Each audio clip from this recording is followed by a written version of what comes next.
Melanjutkan part sebelumnya, Art, Irena, dan Slavy berhasil menyelamatkan Ginny dan Michael, adik dari Elrond. Akan tetapi, mereka bertemu dengan sosok yang menculik Ginny dan Michael. Sosok itu adalah monster setengah naga yang mirip dengan Elzar, bernama Arsila. Tidak seperti Elzar yang meremehkan Art Meteor.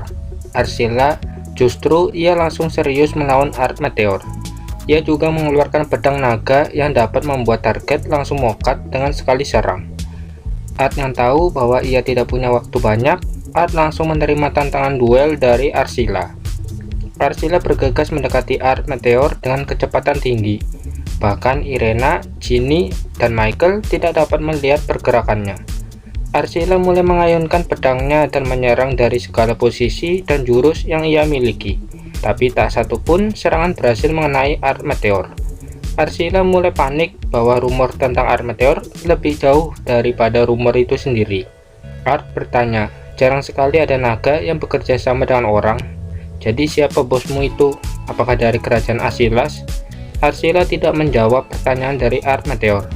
Lalu ia mulai mengatakan bahwa tuannya tidak ada di dalam federasi kerajaan Asilas.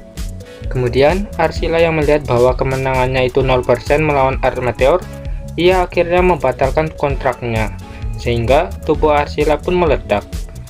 Di pikiran Art, ia tidak tahu dalang dari semua penyerangan ini. Apakah bos dari Arsila itu kerja sama dengan kerajaan Asilas atau tidak? Setelah Arsila bundir, mereka semua kembali ke markas. Singkat cerita, setiba di markas, Michael yang sebagai pemimpin pasukan ia melaporkan kepada ayahnya. Meskipun Michael sangat takut. Awalnya ayahnya sangat bangga karena Michael berhasil merebut wilayah benteng yang telah diinvasi oleh kerajaan Asilas. Tapi ketika Michael jujur bahwa itu semua bukan ulahnya, melainkan Art Meteor, ayahnya mulai marah dan menyuruh Michael untuk segera keluar. Setelah kepergian Michael, ayahnya meminta tanda terima kasih kepada Art Meteor. Meskipun Art tahu tanda terima kasih itu bukanlah secara tulus, melainkan kesal. Ya, kalian tahu Art Meteor kan warga biasa, berbeda dengan ayah Michael yang merupakan bangsawan. Art yang tak ingin mengambil pusing, ia mulai bertanya kepada salah satu orang. Orang itu merupakan ahli strategi yang dimiliki keluarga Elrond. Setelah mendapat penjelasan, Art mulai akan menjelaskan rencananya. Tapi sebelum itu, Elrond tiba di ruangan. Elrond dan Ginny pun sangat canggung, karena semenjak kejadian duel Art Meteor melawan Elrond mulai bolos sekolah. Di sana Elrond mulai menjelaskan kepada ayahnya bahwa bantuan dari Art Meteor sangat dibutuhkan, mengingat Art Meteor adalah anak dari pahlawan terhebat sepanjang sejarah dan juga Irena. Singkatnya, ayah Elrond menerima keinginan anaknya. Lalu Art Meteor pun menjelaskan rencananya. Situasi saat ini mereka sudah dikepung antara bukit dan pegunungan. Art memutuskan akan mengambil jalur pegunungan, di mana jalur itu sangat efisien dalam peperangan. Tapi rencana Art Meteor sempat menerima tanggapan bahwa pasukan yang dimiliki oleh ayah Elrond banyak yang terluka dan mokat. Terlebih lagi, pasukannya tidak akan bisa dibagi menjadi dua bagian, yaitu jalur pegunungan dan bukit. Art berkata, rencanaku tetap akan aku jalankan. Untuk sisi bukit, aku sendirian sudah cukup. Semua orang yang ada di sana mulai tercengang dengan ucapan Art Meteor.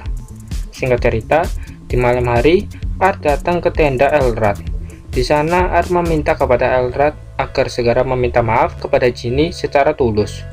Elrond masih merasa bersalah dan takut, karena kata maafnya kemungkinan akan ditolak oleh Ginny. Art mulai menjelaskan bahwa Ginny akan memaafkannya, dan Art Meteor ingin berteman dengan Elrond. Elrond yang mendengar hal itu pun kaget dan terdiam. Setelah mendengar ucapan dari Art Meteor, Elrond pun meminta waktu untuk melakukan itu semua. Singkat cerita, 2 hari telah berlalu. Pasukan musuh yang membawa 8.000 pasukan pun mulai datang di perbukitan.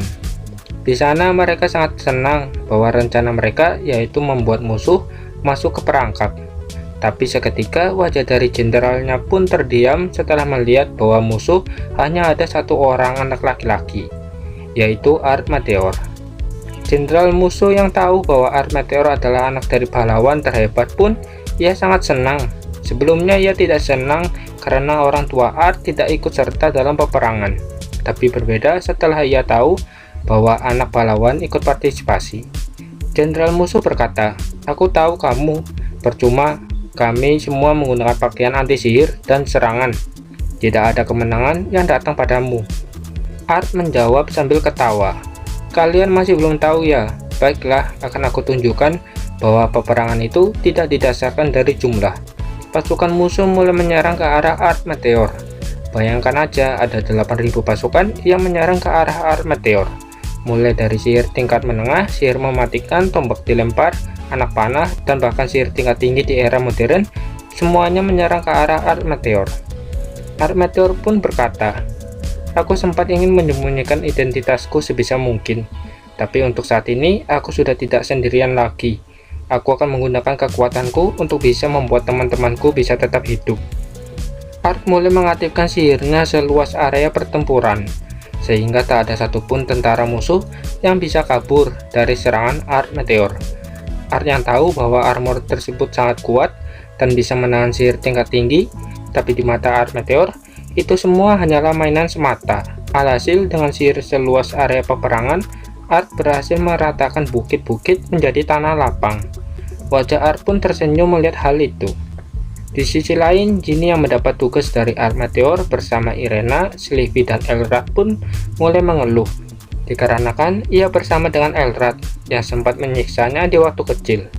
Singkat cerita, mereka akhirnya bertemu dengan pasukan musuh Rush Orc sejumlah 3.000 pasukan, sedangkan pasukan Elrad berjumlah 2.000. Secara jumlah memang kalah, tapi di pasukan Elrad ada Sylvie, pahlawan terkuat setelah Lydia. Sylvie dengan mudah mengalahkan musuh dan menghitungnya. Irena yang tahu bahwa Sylvie lebih kuat darinya, Irena tidak merasa iri. Ia mulai menyerang musuh semampunya. Sedangkan Ginny, ia sempat iri dengan Sylvie yang udah kawaii, cute, Imoto punya, kuat lagi. Kurang apa coba? Ginny mulai gemetar di seluruh tubuhnya. Akan tetapi setelah mendapat ejekan dari Irena, Ginny pun mulai memberanikan dirinya ikut berperang. Sayangnya pihak musuh berhasil sampai dan menyerang Ginny dari arah belakang. Ginny yang telat akan menghindar, ia mulai pasrah akan kematiannya. Tapi Elrad berhasil mendorong Ginny, dan sebagai gantinya, Elrad menerima serangan telak di lehernya. Leher Elrad mengeluarkan banyak darah, yang membuat Ginny semakin panik. Di situ Elrad mengucapkan kata terakhirnya kepada Ginny, bahwa ia tidak menyesal dengan perbuatannya kepada Ginny, dan kemudian meminta maaf kepada Ginny. Ginny yang udah sangat panik pun mulai marah dan menyuruh Elrad untuk tetap diam. Tujuannya supaya Elrad tidak kehabisan tenaga, sambil menunggu tim medis datang. Tapi luka yang diterima Elrad sudah sangat fatal. Wajah Ginny mulai pucat. Akan tetapi tiba-tiba mereka berdua terkurung di sebuah sihir. Bukan hanya mereka berdua, melainkan semua pasukan yang terluka. Seketika, luka Elrad pun sembuh sekejap. Ginny pun mulai bingung siapa yang telah melakukan hal ini. Tapi berbeda dengan Elrad yang tahu bahwa itu semua adalah sihir Art Meteor, yang dimana Art Meteor sedang melihat kondisi mereka melalui sihir cermin. Art berkata, "Aku tahu kalian berdua akan baikan." Kemudian setelah memastikan temannya aman, Art pun mulai meninggalkan area perbukitan yang sudah menjadi dataran. Scene berpindah di suatu tempat terpencil, tak ada satupun orang. Di sana ada pria bertopeng yang sempat melawan Art Meteor di festival sekolah. Ia mulai merasakan sakit di luka yang dideritanya ketika melawan Art Meteor. Ia juga sangat senang ketika melihat Art Meteor adalah tuannya sendiri, yaitu Farfatos. Seperti dugaan saya, kayaknya pria bertopeng ini adalah Alvarto, salah satu dari 4 raja surgawi, sang maniak perang. Mungkin kita lanjut saja. Alvarto mulai senang karena bertemu lagi dengan Farfatos yang udah 3740 hari tidak berjumpa. Ketika ia sangat senang, tiba-tiba sesosok wanita cantik datang di hadapannya. Wanita ini adalah Kalmia, yang mengaku bahwa ia adalah agen rahasia Ratu Rosa. Sebenarnya Kalmia menyamar sebagai agen rahasia Ratu Rosa. Itu semua merupakan rencana Alvarto agar Art Meteor bisa ikut berperang melawan Asilas. Soalnya Alvarto masih belum yakin apakah Art Meteor itu sama persis seperti Farfatos mengenai sikap.